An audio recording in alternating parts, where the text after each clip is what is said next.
Do you want to be better at discussing politics with that one relative? My name is Xavier Spear, and the purpose of this presentation is to discuss what confirmation bias is and why recognizing it is important when discussing politics. I will be discussing a research question on the topic of confirmation bias, its research question and its findings, and how I can use its findings in my future conversations. The article is titled Confirmation Biases and Selective Exposure to Political Online Information, Source Bias versus Content Bias by Axel Westerwick, Benjamin K. Johnson, and Sylvia Knobloch Westerwick. So, what is confirmation bias? Confirmation bias is when you favor information that confirms the notion that you previously had.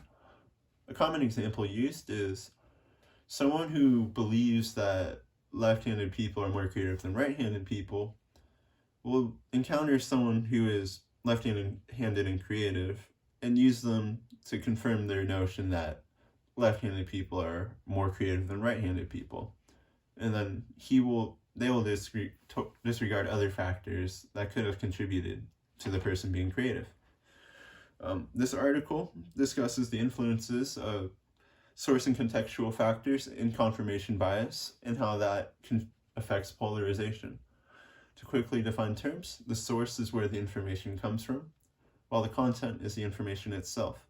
Polarization refers to the degree on which opinions of a topic differ, and cognitive reflectiveness is the tendency to check intuitive errors.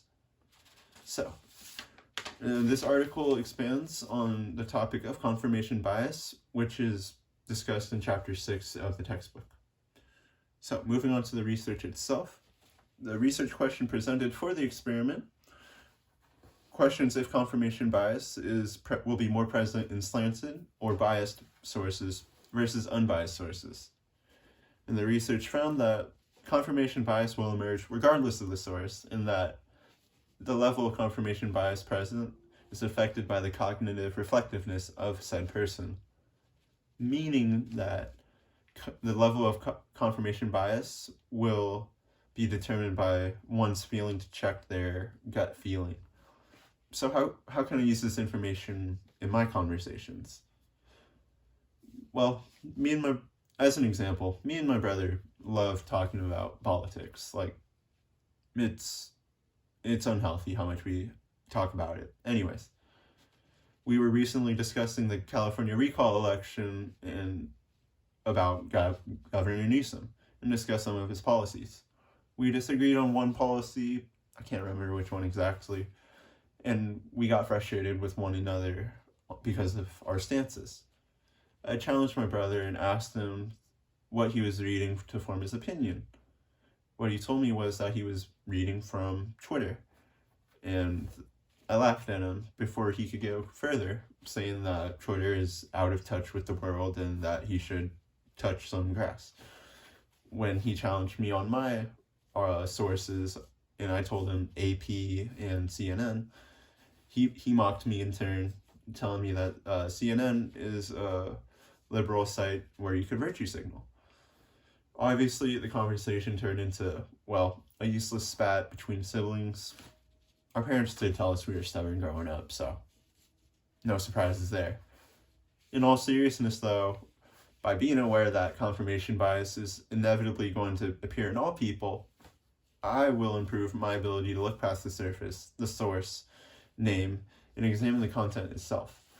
By keeping focus and interest on what the article is saying rather than who is saying it, conversations with my brother can be more productive without them dissolving into identity politics. So, to summarize what I've just discussed, the purpose of my presentation was to educate viewers on what confirmation bias is and why knowing it is important and will make political discourse more productive. I discussed an article on the topic of confirmation bias, its research question and finding, and how I could apply that to my conversations in the future. So now, in the future for me, our conversations will be about our logic, definitely not about politics.